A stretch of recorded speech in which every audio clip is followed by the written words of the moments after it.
2021 was a year that would prove tragic when it came to the murders of innocent women in the British county of Kent. The country was already reeling from the brutal murder of Sarah Everard by police constable Wayne Cussons. A month later in April, another woman's life was viciously snuffed out as she walked her dog.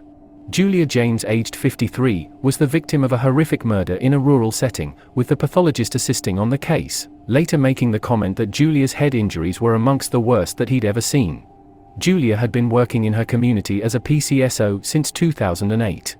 She was a well-loved member of her community, and at the time of her murder, she was helping domestic abuse survivors in the nearby city of Canterbury. Julia lived with her husband in Snowdown, a hamlet close to the village of Aylsham in Kent.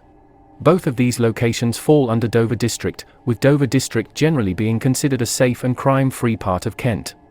It was the 27th of April 2021, and at around 2:12 p.m., Julia decided to take her dog named Toby out for a relaxing stroll.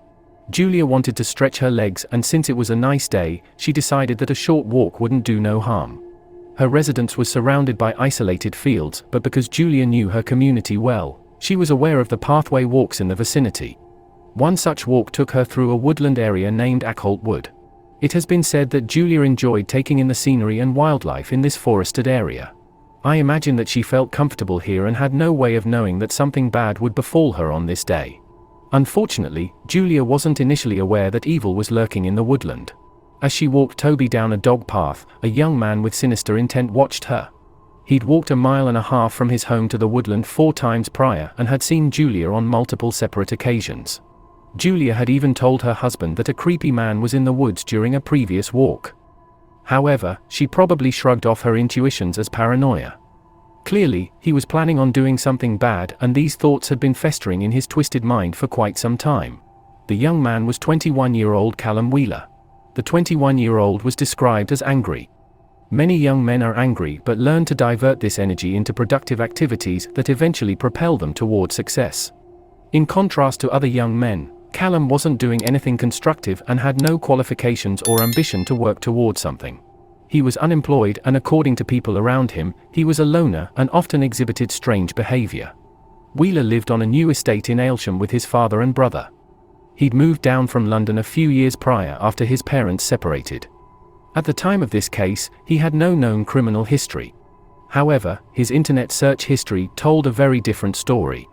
A lot of people are interested in pornography, but Callum took it a step further than most.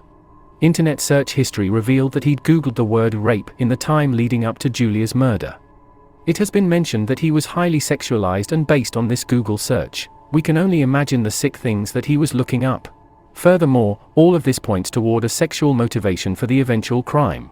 Additionally, more evidence later pointed to this conclusion. Dog walkers moving through the same rural area would stumble upon the grisly scene hours after Julia initially left her home. The level of savagery was immediately apparent given the injuries sustained to Julia's head. Julia's smartwatch gave the impression that she had been confronted by her killer.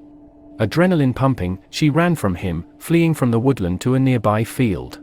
Julia's dog Toby was probably confused as to what was happening. Fortunately, he was later found safe, roaming the woodland with his collar and lead still attached. Julia did the right thing and tried her best to escape from a weapon-wielding predator. In the process of fleeing or being attacked, she had broken her left wrist and hit the ground. Unable to defend herself from the man standing over her, all she could do was cover her head as the blows began hitting her body. The attacker proved to have been determined and hadn't spared Julia. Despite her desperation to escape, the killer repeatedly struck Julia with a railway jack, a 97 centimeters long piece of metal. She died at the scene.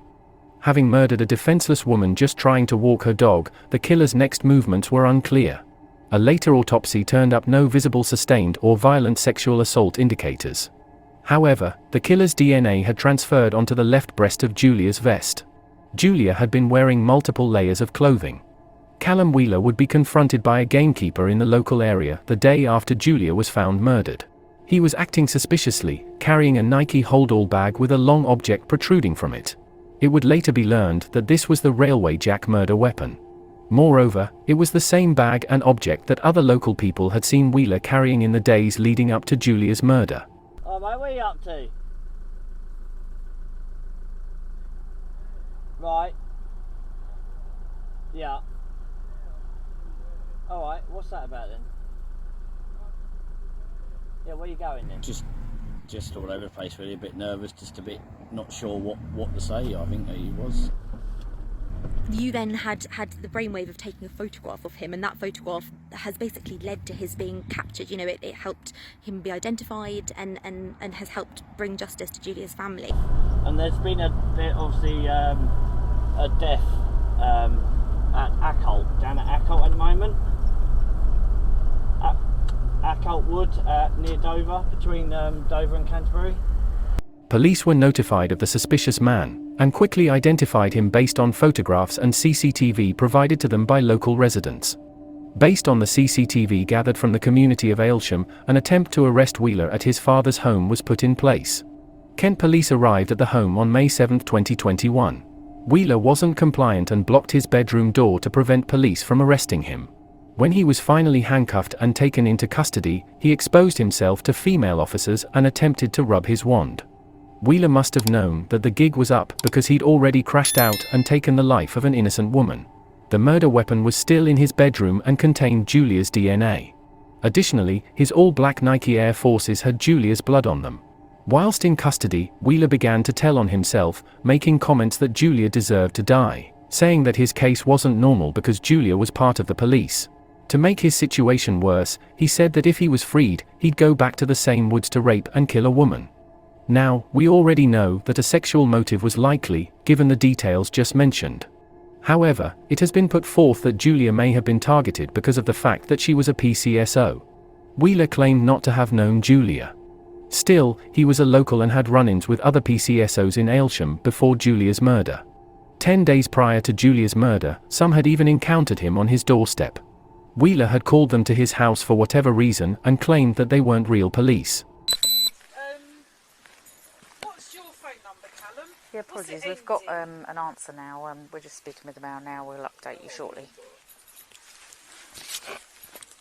Are you okay? Yeah. Callum. Well, hang on a minute. Why have we been talking to you? Go on, get lost. Because you phoned us, Go Callum. on, get lost, mate. Go on your way. Go and bother someone else.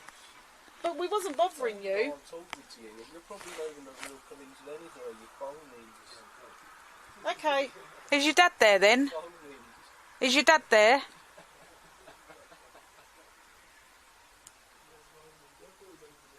Mr. Wheeler? Yes, hello. Hello. Is everything okay? I Yeah, believe yeah, we may have had a 999 abandon call.